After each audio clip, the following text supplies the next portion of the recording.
আমি তোমার দ্বিধায় বাঁচি পর্ব ১।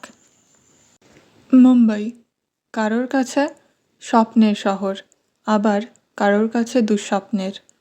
দেখা যাক এই শহর কারো জীবনে অন্ধকারের ছায়া নামিয়ে আনে নাকি সুখের ঝংকার তুলে দেয়।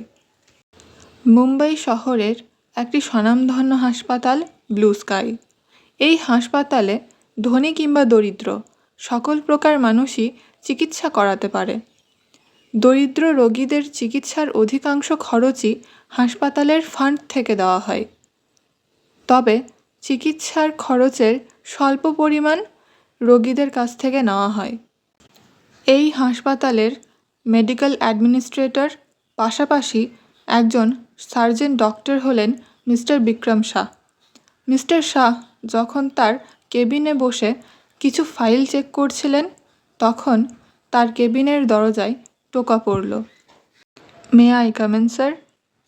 মিস্টার শাহ তার হাতে থাকা ফাইলটির থেকে চোখ সরিয়ে সামনে তাকাতেই দরজা হালকা ফাঁক করে তার ফাঁক থেকে ভিতরে উকি দেওয়া পরিচিত মেয়েলি মুখশ্রী দেখে মৃদু হেসে মাথা নেড়ে ভিতরে প্রবেশ করার অনুমতি দিলেন।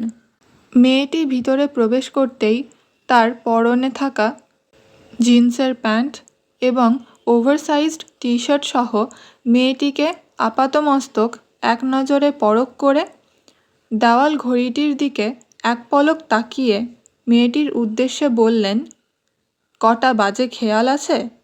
তোমার শিফট শেষ হয় আরও আধ ঘন্টা আগে। এখন বাজে 4:30।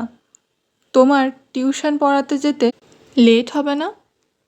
মেয়েটি স্বাভাবিক কণ্ঠে উত্তর দিল, আসলে চিলড্রেন্স ওয়ার্ডের বাচ্চারা আমায় আসতেই দিচ্ছিল না। ওদের একটাই দাবি, ওদের সাথে আমায় খেলতে হবে। ওদের সাথে না খেললে নাকি ওরা আমায় ছাড়বেই না। তাই তো একটু দেরি হয়ে গেল।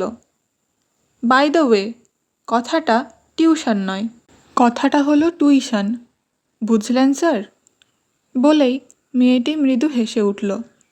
মিস্টার শাহ মজার ছলে মেয়েটির উদ্দেশ্যে বললেন, মেহু, মানছি যে তুমি ইংলিশ অনার্স পড়েছ, তাই বলে তুমি এভাবে তোমার ডক্টর আঙ্কেলের ভুল ধরবে? তিনি পুনরায় রুষ্ট কণ্ঠে বললেন, যাকগে, ছাড়ো সে সমস্ত কথা। তোমার যখন দেরি হয়েই গেছিল, তাহলে আমার সাথে দেখা না করতে এসে চলে গেলেই তো পারতে। তুমি তো প্রতিদিন হাসপাতাল এসে প্রথমে আমার সাথে দেখা করো, আবার ফেরার সময়ও দেখা করো। আজ তার ব্যতিক্রম ঘটলে কি এমন হতো? মেহু মৃদু হেসে উত্তর দিল, ডক্টর আঙ্কেল, তুমি যেমন আমায় নিয়ে চিন্তিত থাকো, আমিও তেমনই তোমার এবং আন্টির হেলথ নিয়ে চিন্তিত থাকি। তাই তো দুবেলা দেখা করি তোমাদের সাথে। তুমি নিজেকে বেশি স্পেশাল মনে করো না তো? আমি কি শুধু তোমার সাথেই দেখা করি? আমি তো আমার ডক্টর আন্টির সাথেও দেখা করি। আর রইল কথা ওখানে পৌঁছানোর, আধ ঘন্টা লেট করে গেলে কিছুই হবে না।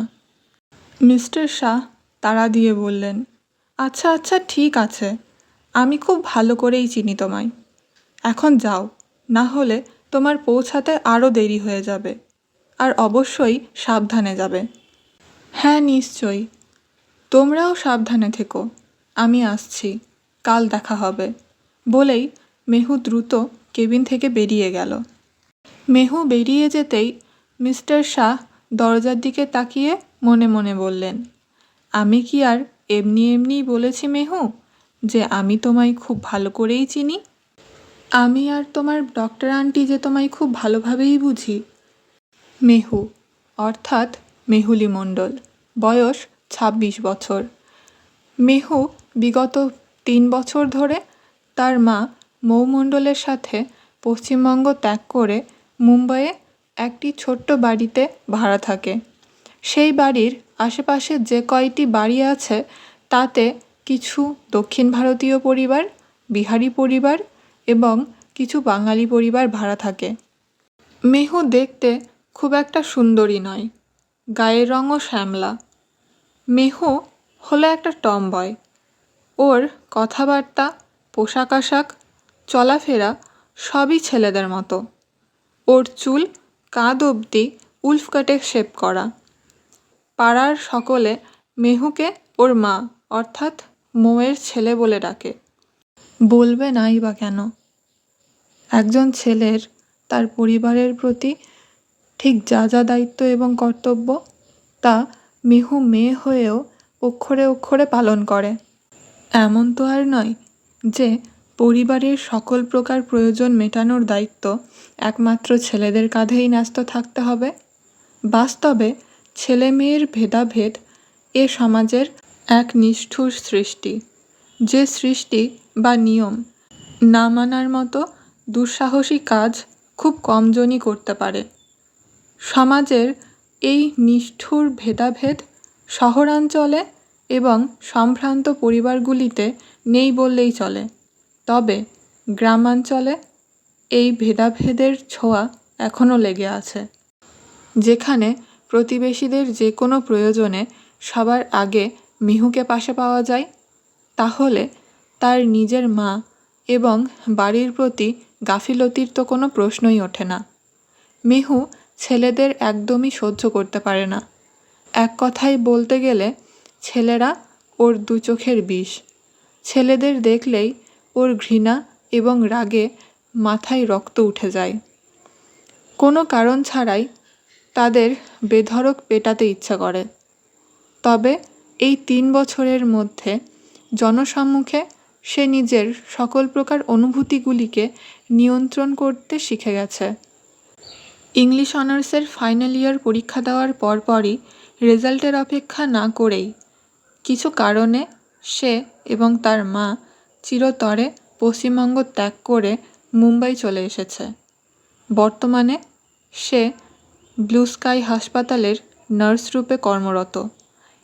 এই সামান্য বেতনের চাকরিতে সংসার খরচ ঠিকমতো চলে না বলে দুটি বাড়িতে ইংরাজি পড়াতে যায় সে।